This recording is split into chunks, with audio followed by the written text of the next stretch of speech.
there's been some appointments made to her by certain staff that she already made me get when they make her. You should talk about it. Maybe, maybe we should get together for lunch. That way we have feel free to join us in the cheap seats if you like.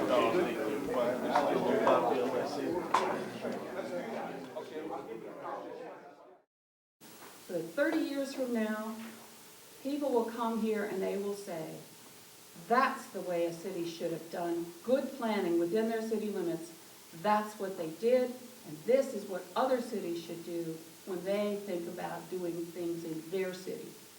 So I think that we're heading in the totally correct direction. Everyone will have a seat at this table. So I just want you to know how thrilled I am that this is a beginning of a brand new day, one of the biggest land deals in the history of the city of Tucson, and I think we are doing this right. Infill projects within the city. But I also like to extend a very, very sincere appreciation for Mark Winkleman and his team that has really come together. And we've had a lot of conversations over the last several years about the importance of planning to be able to get the state the maximum value for the land that they own.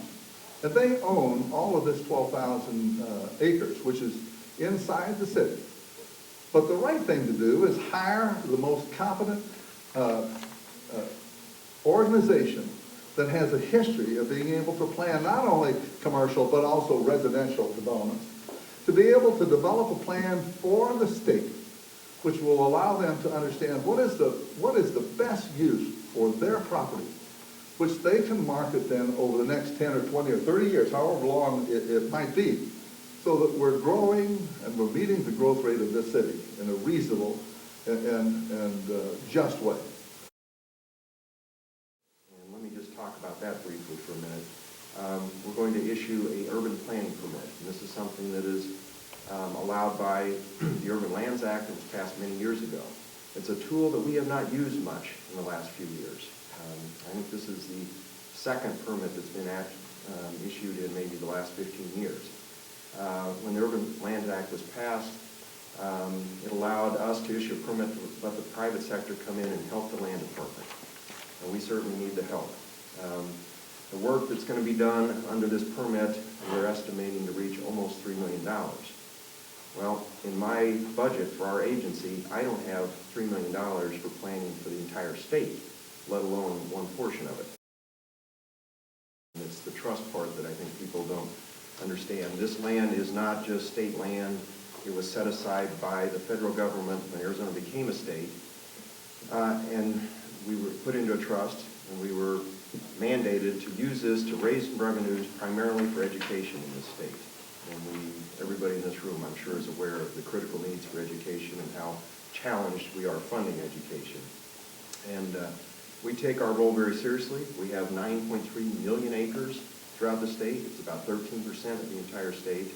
And we do the best job that we can to try and maximize the revenues for these beneficiaries, primarily. Permittee, and ask their representative to come up here, because we couldn't do this without the private sector. We need their expertise. We need their money. They've assembled a great team.